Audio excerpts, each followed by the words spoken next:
बिस्मिल्लाहिर्रहमानिर्रहीम। तो last classes में जो क्वेश्चन आपको होमवर्क में दिए थे, उम्मीद है वो आपने कर लिए होंगे। और आज हम अपने सिलसिले को आगे बढ़ाते हैं, प्रैक्टिस को। तो क्वेश्चन नंबर 1 है आपकी हैंडबुक का, मिस्टर सऊद जावेद के नाम से।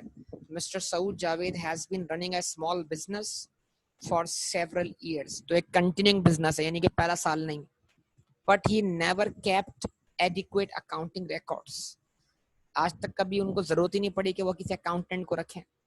However, a need to obtain bank loan for business expansion, he has necessitated the preparation of final accounts for the year ended 30th June 2002. यानी बैंक से लोन लेने के लिए उसको बताना पड़ेगा कि उसके एसेट्स और लायबिलिटीज कितने हैं, ताकि बैंक अपना फैसला ले सके कि बैंक ने सऊद जावेद साहब को लोन देना है कि नहीं देना। तो क्या बैंक भी जो है वो बतौर क्रेडिटर एक तरह का क्या है, लैंडर बतौर क्या बन जाएगा, स्टेक होल्डर बन जाएगा। तो उसको बिजनेस की फाइनेंशियल स्टेटमेंट्स चाहिए ताकि वो बिजनेस की फाइनेंशियल पोजीशन को रीड करके अपना डिसीजन ले सके कि सऊद जावेद साहब को लोन देना है कि नहीं देना। मतलब अब सऊद जावेद साहब के लिए फाइनेंशियल स्टेटमेंट बनाना मजबूरी हो गई, जिसके बगैर उनका गुजारा नहीं होने वाला। बैंक तो फाइनेंशियल स्टेटमेंट देखे बगैर लोन देने वाला नहीं है।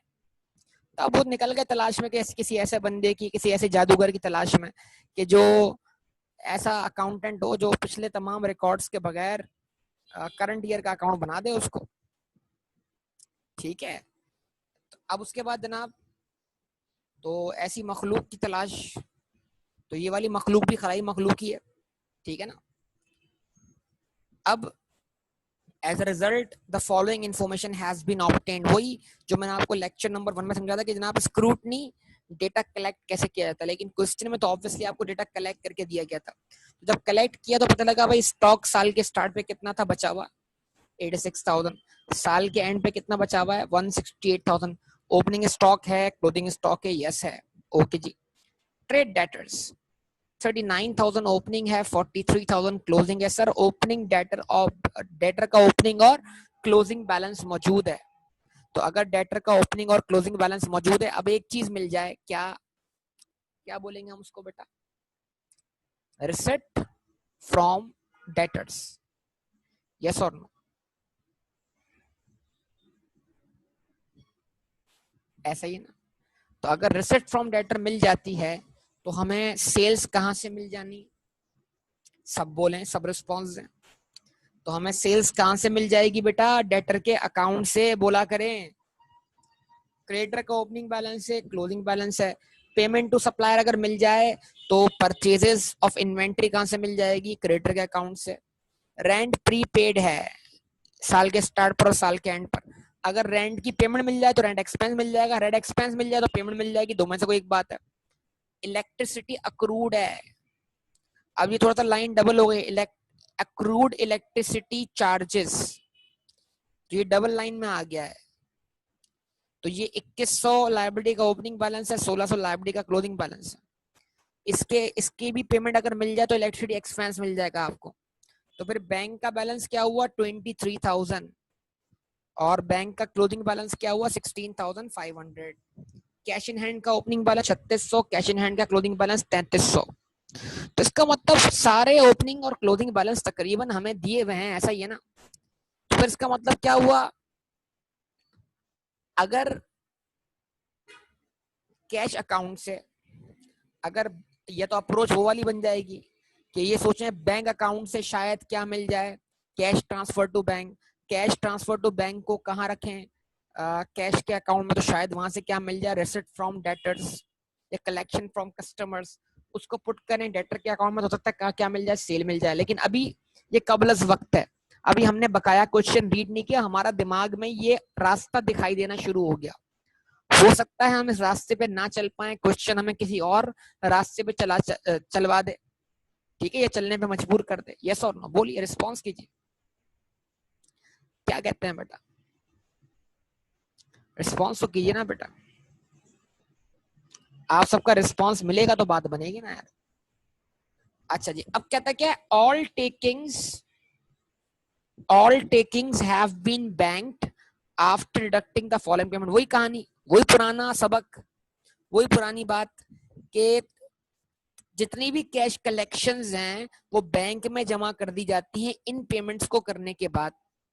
Cash drawings, mister Saud Javed has not kept a record of cash drawings but suggest that these will be in the region of 80,000। चलो जी ओके, कि 80,000 तक होंगे। हम तो बोलेंगे हम एक्चुअल, इसका मतलब क्या, अगर अगर हमें रिसिट फ्रॉम डेटर या कलेक्शन फ्रॉम डेटर कहीं और से मिल जाती है तो फिर तो हम कैश अकाउंट से ड्राइंग ही ढूंढेंगे बेटा।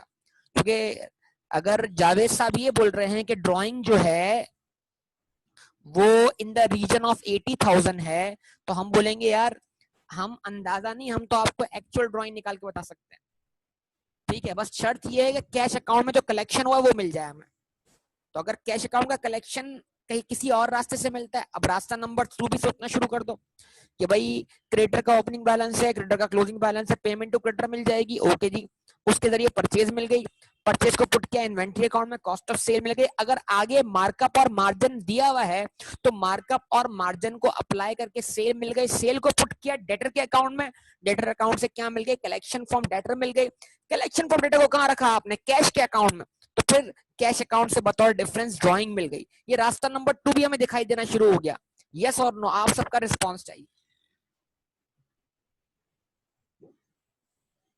बोलिए। तो या तो रास्ता नंबर 1 या रास्ता नंबर 2, क्या कहते हैं? अगर क्वेश्चन में मार्कअप या मार्जिन है तो रास्ता नंबर 2 आ रहा है, और अगर क्वेश्चन में मार्कअप और मार्जिन नहीं है तो फिर रास्ता नंबर 1 पे ही चलना पड़ेगा कुछ भी करके।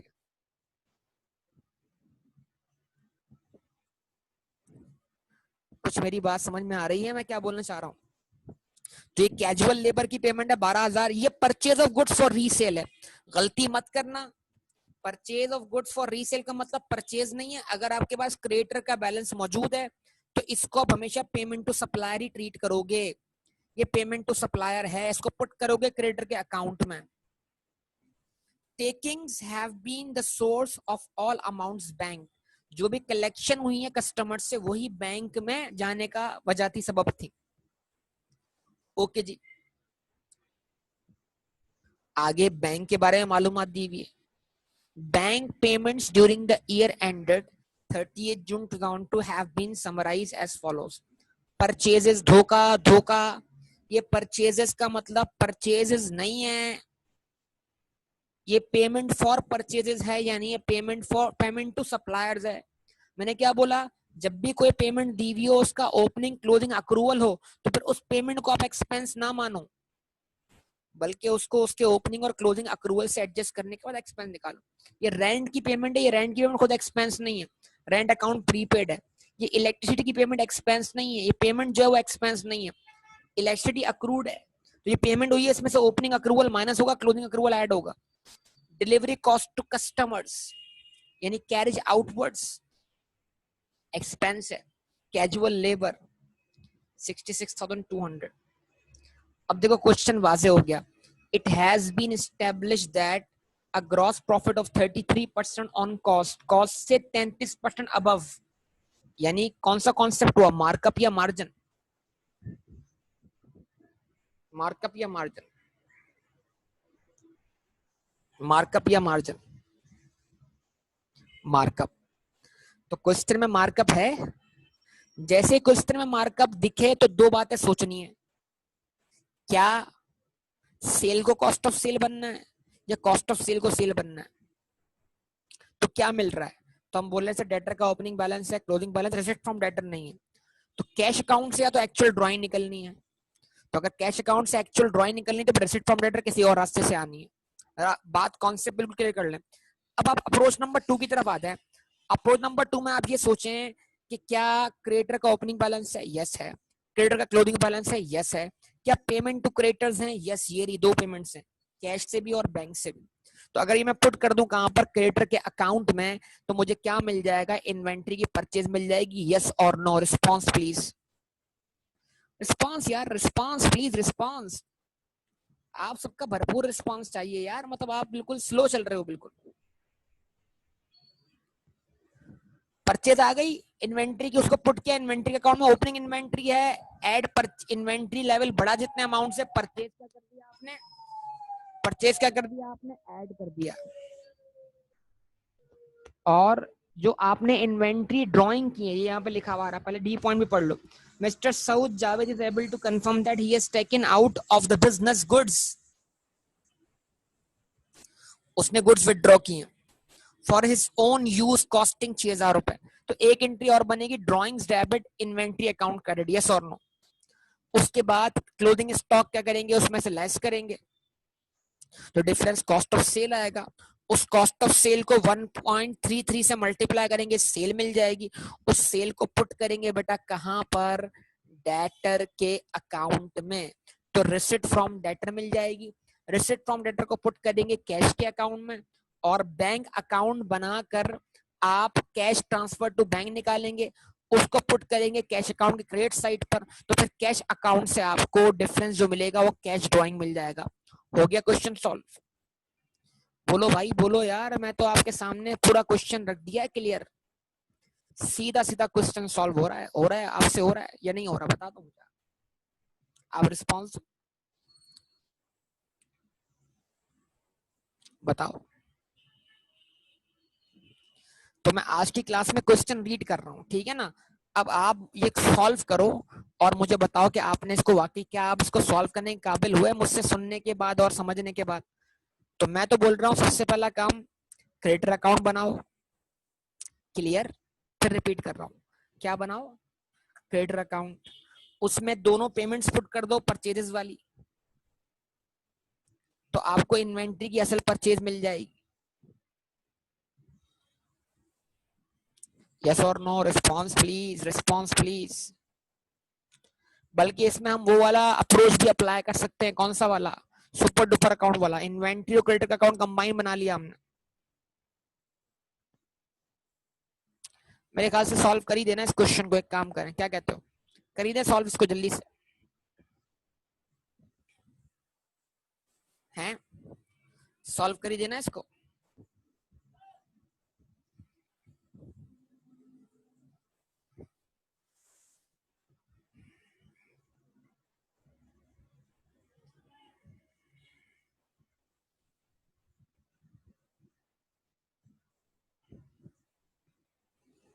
Saud Javed, SOCI statement of comprehensive income, आप कंप्लीट लिखिएगा एग्जामिनेशन में, for the year ended 30th June 2002, ऐसा ही है। रिस्पॉन्स करो भाई, रिस्पॉन्स कर दो यार। अच्छा जी, और यहां से हमने शुरू कर ली क्या इसकी वर्किंग्स। अच्छा जी, वर्किंग्स,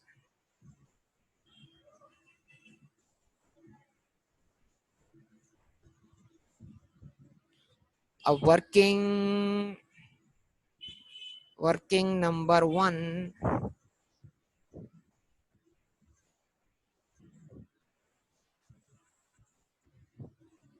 सेल्स, यस और नो। और working number 2, cost of sales, क्या कहते हैं आप बेटा। तो जो अप्रोच हमने क्वेश्चन रीड करके बनाई, हमें डेटर अकाउंट से सेल निकलती हुई दिखाई नहीं दे रही, क्यों, क्योंकि रिसिट फ्रॉम डेटर ना हमें बताई गई है, ना हमें कैश अकाउंट से रिसिट फ्रॉम डेटर निकलती हुई दिखाई दे रही है। अगर ड्राइंग्स का बैलेंस प्रॉपर होता तो हमें रिसिट फ्रॉम डेटर कहां से मिल जाती, कैश के अकाउंट से। लेकिन उसने बोला ड्राइंग जो है वो अराउंड 80,000 करीब है, एक्चुअल वैल्यू ड्राइंग की मिसिंग है। तो अब हमारा कि जब जब भी ऐसा हो ना, ड्राइंग की एक्चुअल वैल्यू मिसिंग हो और वो बोले एवरेज इतनी ड्राइंग है, अराउंड इतनी ड्राइंग है, तो फिर समझ जाना कि भाई पक्का जो है वो तुमसे कैश अकाउंट से ड्राइंग ही वर्कआउट करवाना चाहता है। कुछ समझ रहे हो मेरी बात को, रिस्पॉन्स दो ना भाई, रिस्पॉन्स दो यार, रिस्पॉन्स दो, यस और नो बोलो। अच्छा ओके, अब कॉस्ट ऑफ सेल वर्कआउट करने के लिए हमने सुपर डुपर अकाउंट बनाया,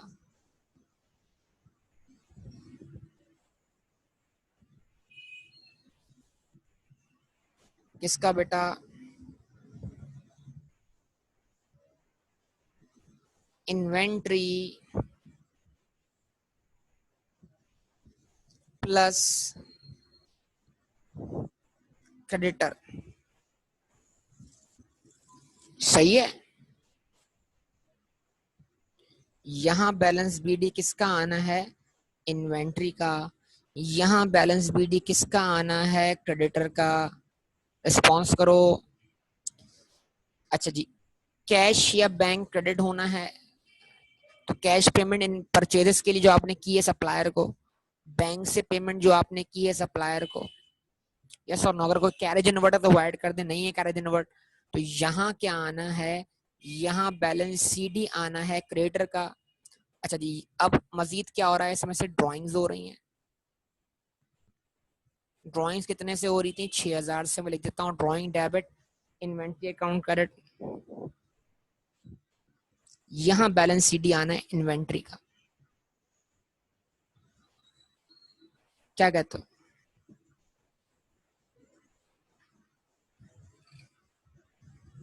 बताओ। अच्छा जी, बैलेंस बीडी कितना है, आप देखें इन्वेंट्री का बैलेंस बीडी और क्रेडिटर का बैलेंस बीडी। इन्वेंट्री का बैलेंस बीडी है 86,000, क्रेडिटर का बैलेंस बीडी है 74,000। तो यहां लिखा आपने 86,000, यहां लिखा आपने 74,000। ठीक है जी, साथ साथ इन्वेंट्री का बैलेंस सीडी कितना है 168,000 और क्रेडिटर का बैलेंस सीडी कितना है 89,000। तो 168,000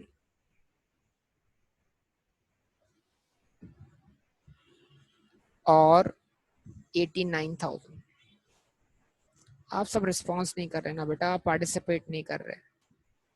अच्छा जी, आपने अपने सप्लायर्स को जो पेमेंट की है for what, payment for purchases, वो कितनी की है, कैश में की है 18,000 और बैंक के थ्रू की है 1,50,000।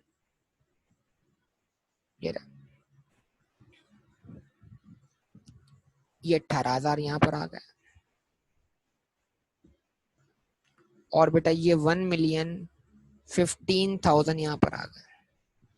अब जो डिफरेंस आएगा इस अकाउंट में उसको हम बोलेंगे COGS, cost of goods sold. बेटा आप कैलकुलेट करो ना, टोटल पेमेंट किसने पूछी है आपसे, ठीक है। आप इस अकाउंट का डिफरेंस निकालो, COGS cost of goods sold कितनी आती है। और जिसको इस तरह समझ ना आ रहा तो फिर क्या करे, इन्वेंट्री क्रेडिटर का अकाउंट बनाए, वहां से परचेज निकाले, उसको पुट करे इन्वेंट्री के अकाउंट में, वहां से वो कॉस्ट ऑफ सेल निकाल ले। 2 स्टेप में सॉल्व करके तसल्ली कर ले, फिर समझ लो वो 2 अकाउंट जो बने उनको आपस में क्या कर दे, मर्ज कर दे, तो रिजल्ट यही बनेगा जो आपके सामने। होता क्या है कि जब आप 2 अकाउंट्स को मर्ज करते हो तो परचेजेस का बैलेंस बाईपास हो जाता है और डायरेक्ट जो आपको बैलेंस मिलता है वो बैलेंस जो है वो कौन सा बैलेंस होता है, कॉस्ट ऑफ सेल का। कॉस्ट ऑफ सेल कितनी आ गई, 960,000, 9,60,000 रुपए। यस और नो रिस्पॉन्स। तो ये 9,60,000 रुपए आपने यहाँ रखे और इसको आपने मल्टीप्लाई कर दिया 1.33 से, इसको आपने इन्फ्लेट कर दिया 33% अबव कॉस्ट। तो क्या मिल गई आपको, सेल्स मिल गई। जल्दी बताइए सेल्स, जल्दी जल्दी कर लो, खत्म करो, क्वेश्चन एंड हो गया मेरे ख्याल से। 1,276,800।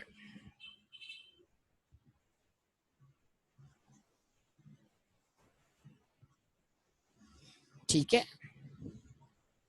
ये आ गई हमारी कॉस्ट ऑफ सेल्स। ठीक है जनाब, ये हमारी सेल्स आ गई ना।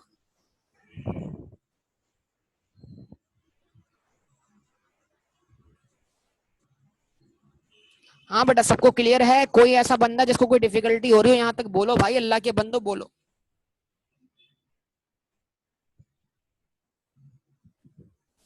तो ये आपने लिखा रुपीज और आपने लिखा सेल्स और आपने बोला वर्किंग नंबर 1 का रेफरेंस 1,276,800 सेल्स है।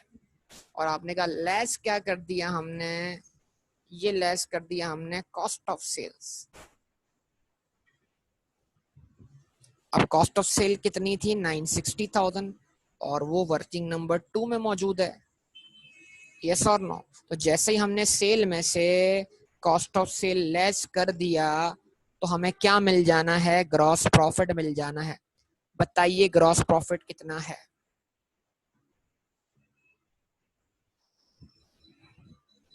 जल्दी बोलिए बेटा जल्दी। Gross profit 316,800, 3,16,800। अब कोई हमारे पास फिल वक्त अदर इनकम नहीं है मेरे ख्याल से, क्वेश्चन में कहीं भी हमें कोई अदर इनकम दिखाई नहीं देती, कोई डिस्काउंट रिसीव, कोई इंटरेस्ट इनकम, ऐसा कुछ भी नहीं है।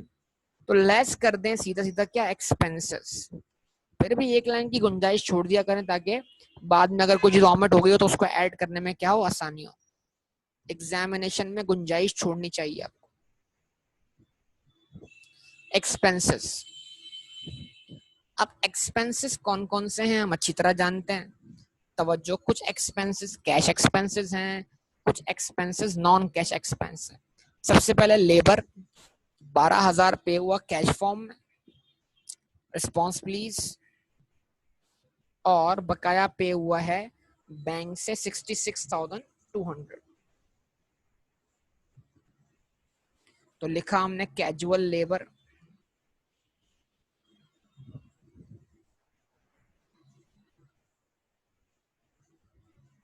18,000, सॉरी 12,000 प्लस 66,200, यही था अमाउंट बेटा। जरा वेरीफाई कर लीजिएगा, इसका कोई अक्रूल वगैरह नहीं था। तो कितना हो जाएगा बेटा ये 78,200, यस और नो?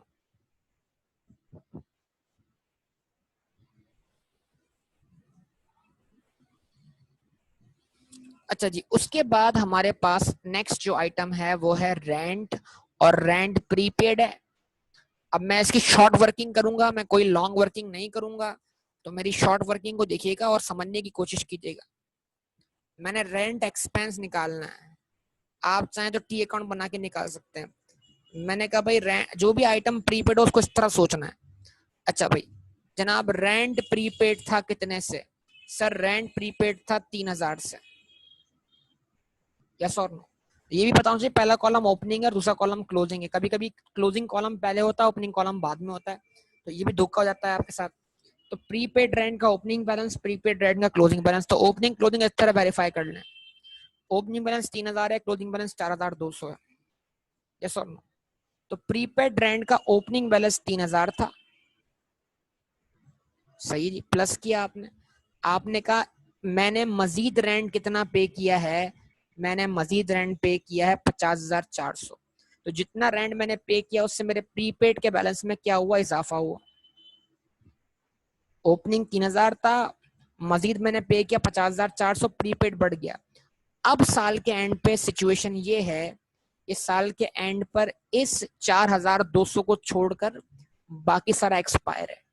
तो अगर मैं क्या करता हूं, इसमें से 4,200 को माइनस कर लेता हूं, मतलब मैंने बोला 4,200 को छोड़कर बाकी सबको जाने दो कहां पर, स्टेटमेंट ऑफ कॉम्प्रिहेंसिव इनकम में। तो मुझे rent expense for the year मिल जाना है कितना, 49,200। बेटा ये ब्रैकेट वाली वर्किंग समझ में आ रही है सबको, यस और नो? सबसे पूछ रहा हूं। 3,000 ओपनिंग था, 50,400 से पेमेंट मजीद हुई, प्रीपेड बैलेंस बढ़ गया। साल के एंड पर प्रीपेड का क्लोजिंग बैलेंस 4,200 था, उसको छोड़कर बाकी सब कुछ क्या हो गया, एक्सपायर हो गया। रिस्पॉन्स करो रिस्पॉन्स यार। अच्छा जनाब, अब उसके बाद अगर हम बात करते हैं, तो उसके बाद अगर हम बात करते हैं तो बात क्या है, इलेक्ट्रिसिटी। इलेक्ट्रिसिटी, तो इलेक्ट्रिसिटी क्या है?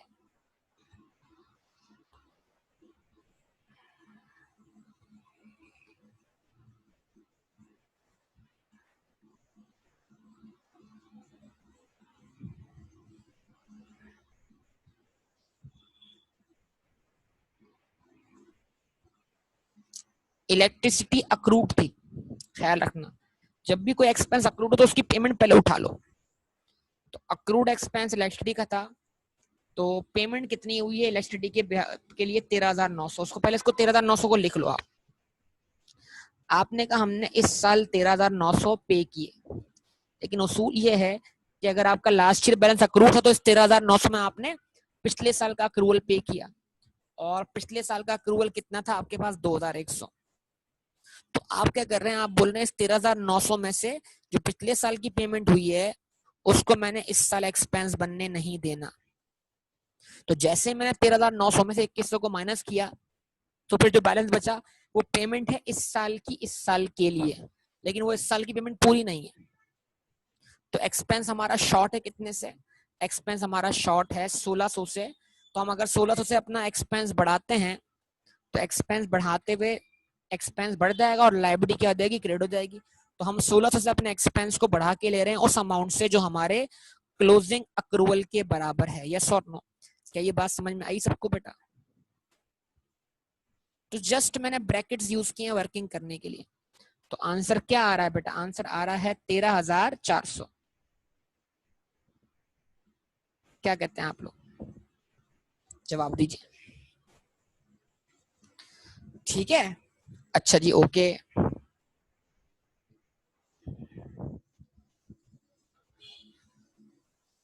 अब उसके बाद और कौन सा एक्सपेंस है? Delivery cost to customers. ये क्या है? Carriage outwards.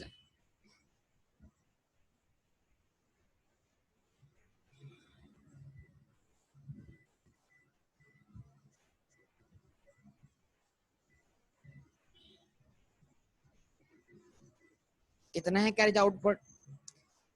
30,000। अच्छा, कोई फिक्स एसेट नहीं है, कोई प्रॉपर्टी प्लांट इक्विपमेंट तो है ही नहीं, तो डेप्रीसिएशन की कोई कहानी हमारे पास अवेलेबल ही नहीं है इसके अंदर। जिंदगी आसान कर दी एग्जामिनर ने आपकी। क्या ख्याल है? जवाब दें आप लोग।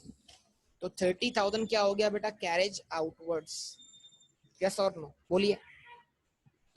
और कोई एक्सपेंस जो आपको दिखता हो नॉन कैश? ड्राइंग तो हमें पता है, लेकिन कोई भी एक्सपेंस जो नॉन कैश हो, क्वेश्चन ने बताया हो, जिसको हम कंसीडर करना भूल गए हो, तो बजाय तो हमें कुछ भी ऐसा दिखाई नहीं देता।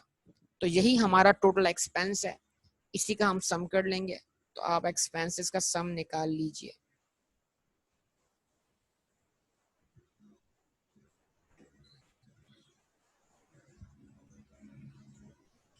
क्या सम आया एक्सपेंस का बेटा? 1,70,800। ठीक है जी, इसको हमने मैच किया।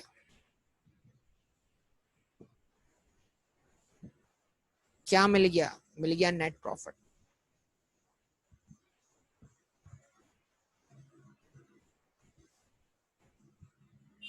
कितना बेटा?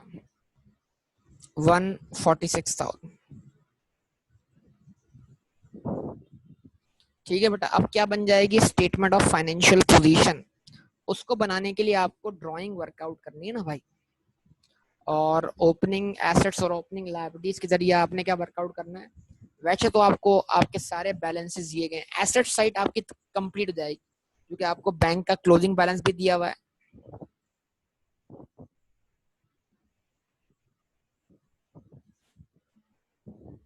Saud Javed SOFP as on 30th June 2002, ऐसा ही है। तो सबसे पहले क्या किया आपने? रुपीज लगाई एडिंग किसकी? एसेट्स की। और अभी आपके पास तमाम एसेट्स कौन से हैं? करंट हैं, और कोई भी नॉन करंट एसेट आपके पास मौजूद नहीं है। सबसे पहले करंट एसेट्स की हेडिंग लगा लेंगे आप लोग।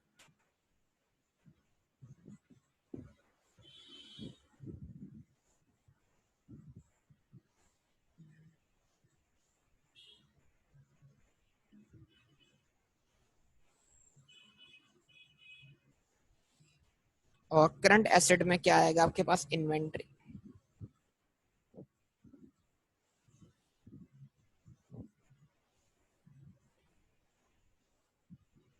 अच्छा जी, उसके बाद डेटर्स, उसके बाद प्रीपेमेंट्स। प्रीपेड रेंट है क्या? नहीं है। उसके बाद बैंक, उसके बाद कैश। यस और नो? ये 5 ही आइटम हमारे पास हैं, बोलिए।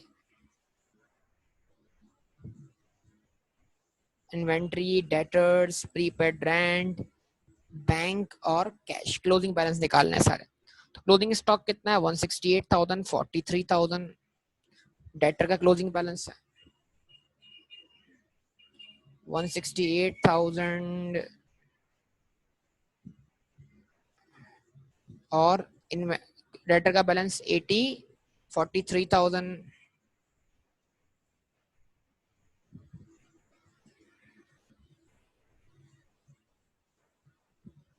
प्रीपेड रेंट का क्लोजिंग बैलेंस 4200, जिसको हमने एक्सपेंस बनने नहीं दिया, जिसको हमने एक्सपायर होने नहीं दिया। बैंक का क्लोजिंग बैलेंस क्या दिया हुआ है आपको? 16,500 और 3,300।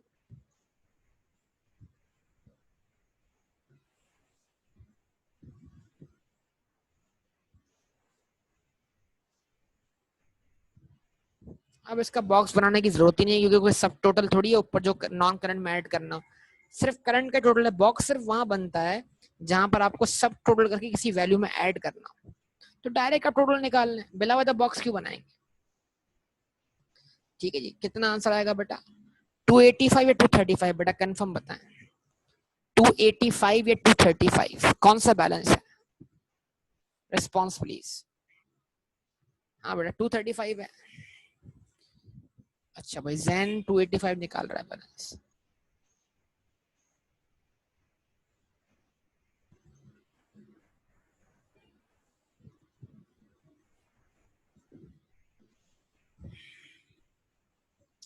अच्छा जी, इक्विटीज एंड लायबिलिटीज।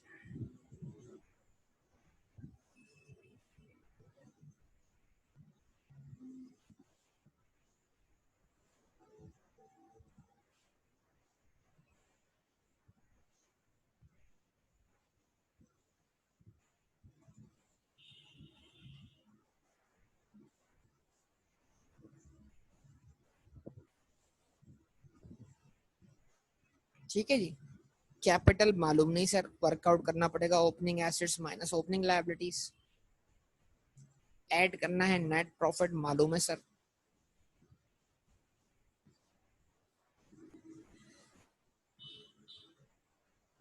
लेस कर लेनी है ड्राइंग्स जो कि मालूम नहीं है।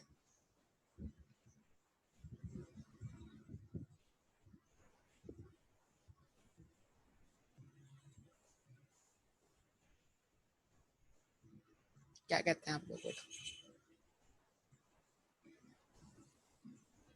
उसके बाद नीचे आनी है क्या? Current liabilities.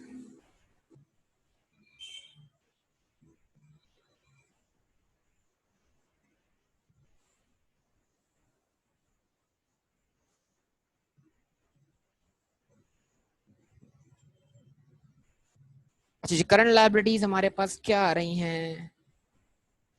Sorry, current liabilities हमारे पास टोटल कितनी आ रही है? देखें, करंट लायबिलिटी में एक तो आपके पास क्रेडिटर का बैलेंस, क्रेडिटर्स का क्लोजिंग बैलेंस, और अक्रूड इलेक्ट्रिसिटी।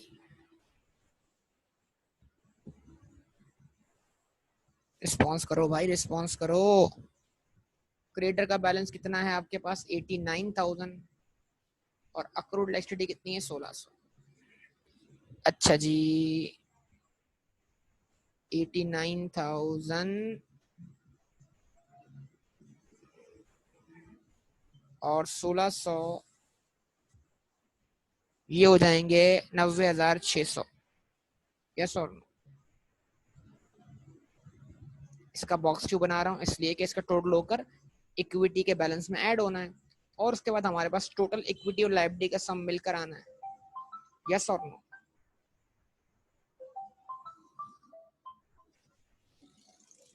ठीक है,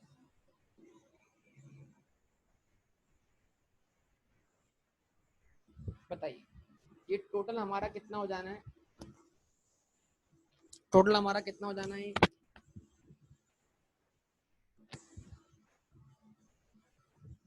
90,600। तो वही बात, अगर हम कंफर्म है कि हमने सब कुछ ठीक किया है और हम बिल्कुल कॉन्फिडेंट हैं कि हमारा आंसर टोटल आना चाहिए, तो ये तो हमने बड़े कॉन्फिडेंस से लिख दिया 235,000। तो अगर आप 235,000 में से 90,600 माइनस कर दें तो आपको इक्विटी का बैलेंस मिल जाना है after net profit and drawings. बताइए कितना होना चाहिए बैलेंस फिर यहाँ पर?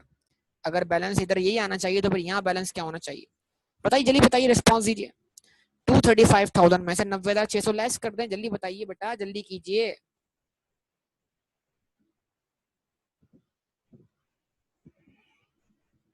हाँ जी, कितना? 144,400।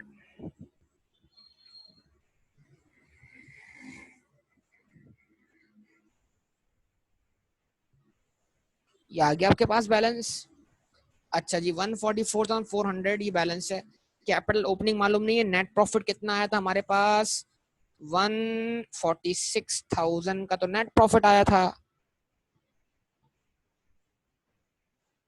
तो क्या आपका क्लोजिंग बैलेंस जो है उससे भी कम है? चलें जी, लेट्स वेरीफाई। सब लोग आ जाइए, क्विक, सब लोग आ जाइए, फिर हम वेरीफाई कर लेते हैं इसको। Now please, opening assets minus opening liabilities, सब लोग 86,000। 86,000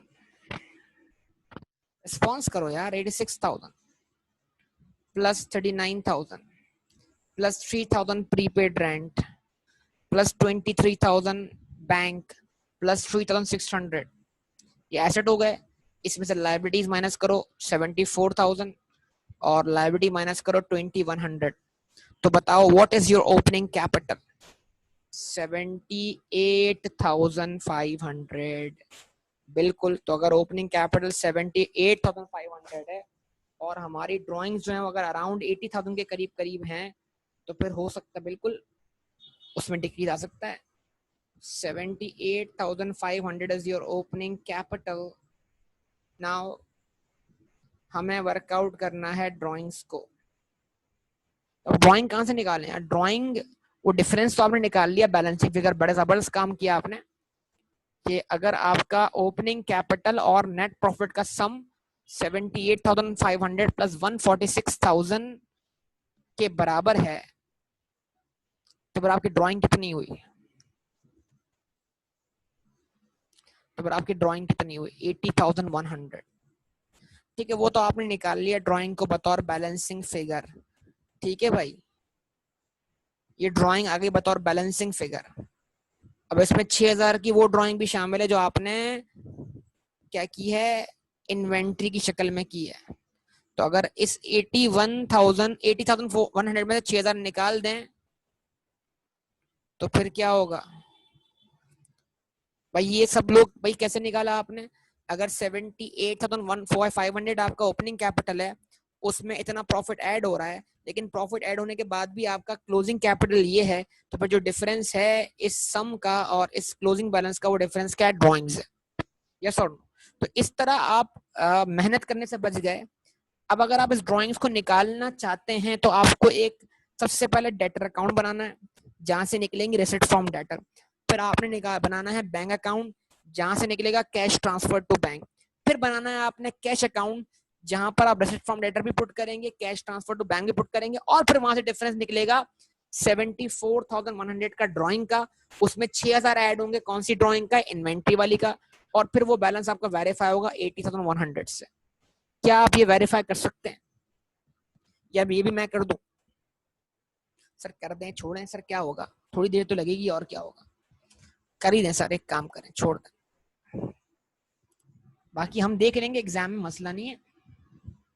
वरना हमारा बस चले तो आपको एग्जाम में बुला लें, मसला नहीं। हम आपको वहां भी बोलें कि आप कर लें सर, को टेंशन नहीं।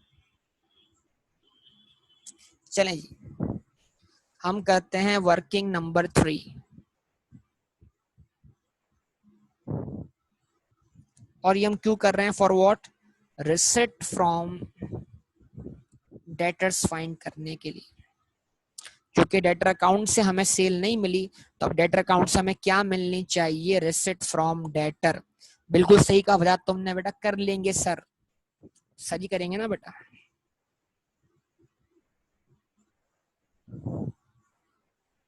डेटर का बैलेंस बीडी बताओ,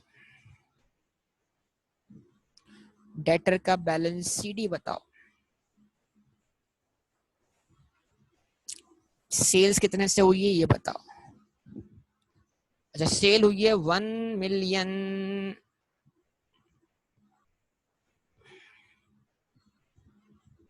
276,800 और डेटर का बैलेंस बीडी कितना है? 39,000 और सीडी कितना है? 43,000।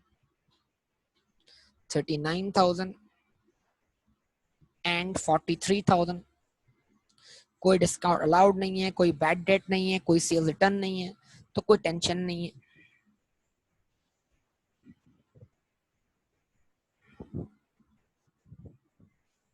अब आप बताओ बेटा डिफरेंस क्या है? रिसिट फ्रॉम डेटर्स जो आपको मिली है कैश फॉर्म,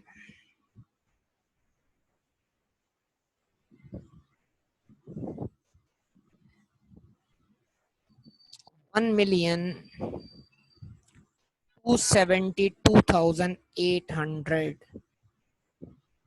अच्छा जी, उसके बाद अब आते हैं, बनाते हैं वर्किंग नंबर 3 करते हैं।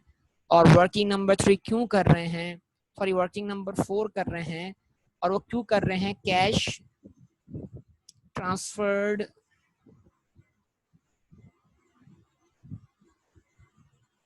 टू बैंक फाइंड करने के लिए। यस और no? Cash transfer to bank. अच्छा कैश ट्रांसफर टू बैंक हम कहां से निकालते हैं? बैंक अकाउंट से निकाल लेते हैं, क्योंकि कैश अकाउंट से तो हमें ड्राइंग निकलती हुई दिखाई दे रही है। तो इसका मतलब क्या है? बैंक अकाउंट में जो भी डिफरेंस होगा वो difference cash transfer to bank ही होगा।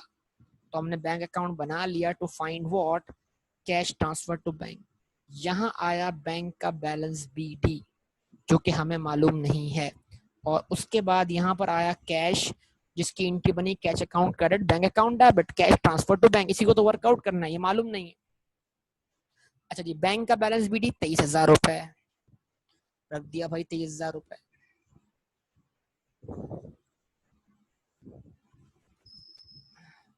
क्रिएटर्स को बैंक से पेमेंट हुई है 1,15,000 की। यस और नो? रिस्पॉन्स करें ना आप सब लोग बेटा। उसके बाद ये रेंट पे हुआ 50,400।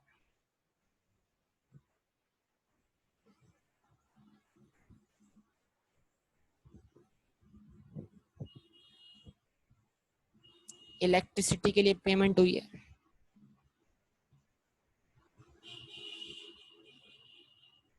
कितनी? 13,900। और उसके बाद डिलीवरी कॉस्ट पे हुई है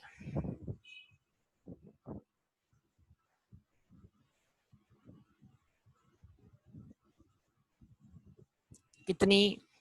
30,000 रुपए।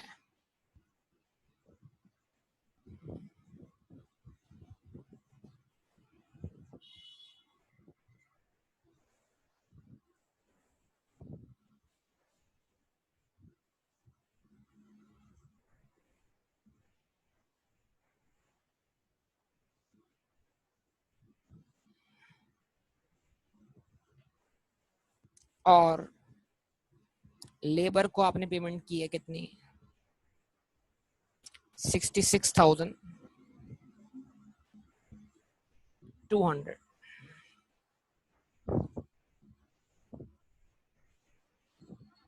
और ये सब करने के बाद आपके पास बैलेंस सीडी बचा है बैंक का 16,500।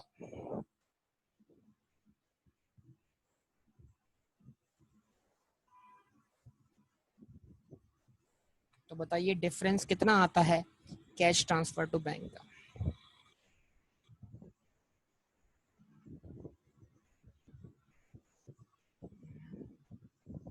बताइए कितना? 1 लाख, हाँ कितना? बेटा ज्यादा आना चाहिए ना, 1,169,000। यस,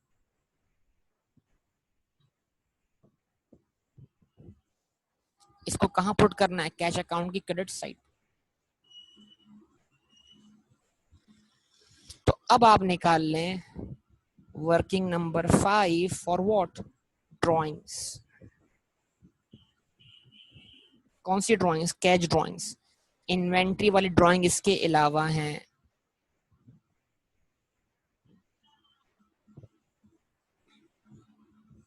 कैश अकाउंट बना दिया, कैश का बैलेंस बीडी, कितना है कैश का बैलेंस बीडी भाई, कैश का बैलेंस बीडी है 3,600। अच्छा जी, डेटर से कितना कलेक्ट हुआ, डेटर से कलेक्शन हुआ है 1,272,800। जवाब दें बेटा। उसके बाद आपने कैश से पेमेंट की है, पेमेंट ड्राइंग सबसे आखिर में निकालेंगे, ड्राइंग की तो हम एक्चुअल वैल्यू निकालेंगे।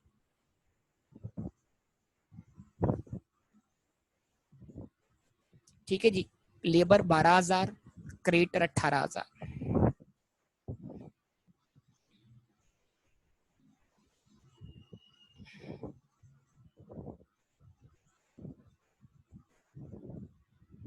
Labour 12,000, creditor 18,000,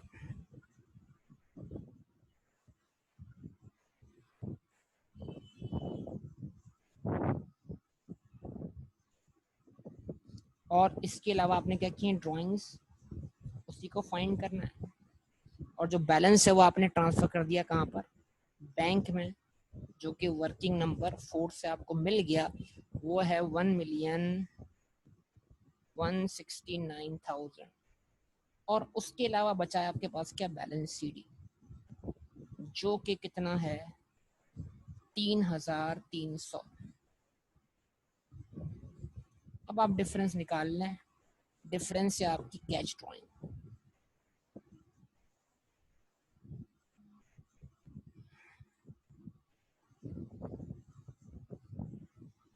74,100। इस 74,100 में आप ऐड करें, क्या ऐड करें,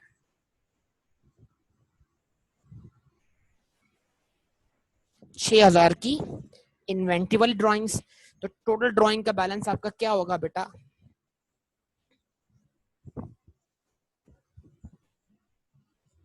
टोटल ड्राइंग का बैलेंस क्या होगा, 80,100।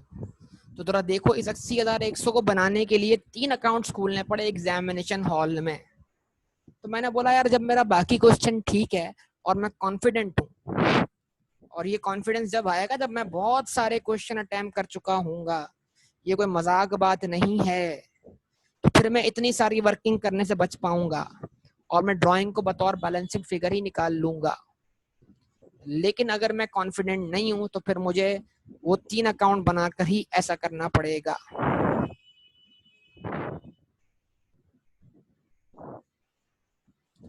जी जनाब, क्या फरमाते हैं आप लोग, हो गया सॉल्व क्वेश्चन?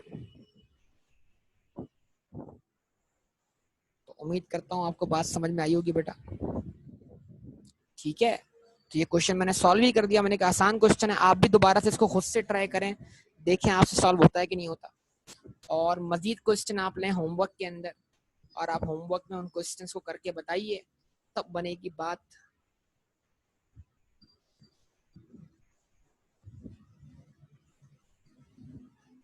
जी, अगला सवाल है ये रहा, मंसूर के नाम से। ये समझ लें इसी का थोड़ा सा एडवांस क्वेश्चन है बिल्कुल। मंसूर आप करें होमवर्क में।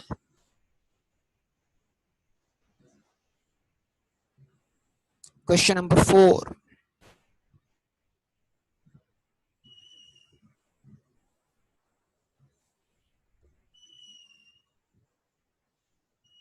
ठीक है जी,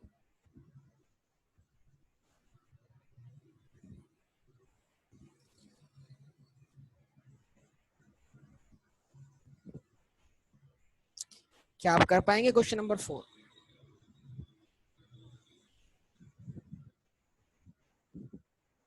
ये आई कैप का पास पेपर है, ऑटम 2012 में आया था। अच्छा जी, उसके बाद क्वेश्चन नंबर 6 करें मिस्टर ताहिर के नाम से। ये भी बड़ा बेहतरीन क्वेश्चन है और आसान क्वेश्चन है। ये आया था 2011 में मेरे ख्याल से। ठीक है, यार अभी समझाने का वक्त नहीं है ना, वो तो कब मैं समझाऊंगा जब आप इसको सॉल्व करके आओगे। अच्छा जी, उसके बाद चले भाई, हरवर नवाज कह रहे हैं इसका पॉइंट नंबर एफ समझा दें। अब पॉइंट नंबर एफ में कोई ऐसी कहानी निकल आई जिससे पूरा क्वेश्चन ही सॉल्व हो जाए, तो फिर तो आपने क्या किया। चलो भाई, पॉइंट नंबर एफ। एफ तो यार रबनवाज आसान बात है। The rate of gross profit as a percentage of sale was 20%। Margin है बेटा, मार्जिन, मार्जिन है ना बेटा। मार्कअप और मार्जिन होता है, मार्जिन दिया हुआ यार रबनवाज, क्या टेंशन है इसमें यार, इतनी आसान बात तुम्हें टेंशन दे रही है एग्जाम में बेटा। मुश्किल बात है तुम सॉल्व कर दो, तो तुम्हें आसान बातें क्यों परेशान करती है हमेशा, ये बताओ।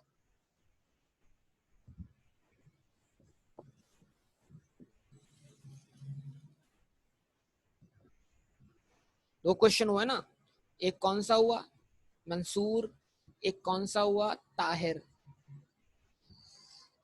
चलो ये दो करो बस क्वेश्चन सॉल्व, और कर लेना दो, इससे ज्यादा नहीं दे रहा मैं तुम लोगों को। सही है, कर लोगे कंफर्म? ओके, अल्लाह हाफिज।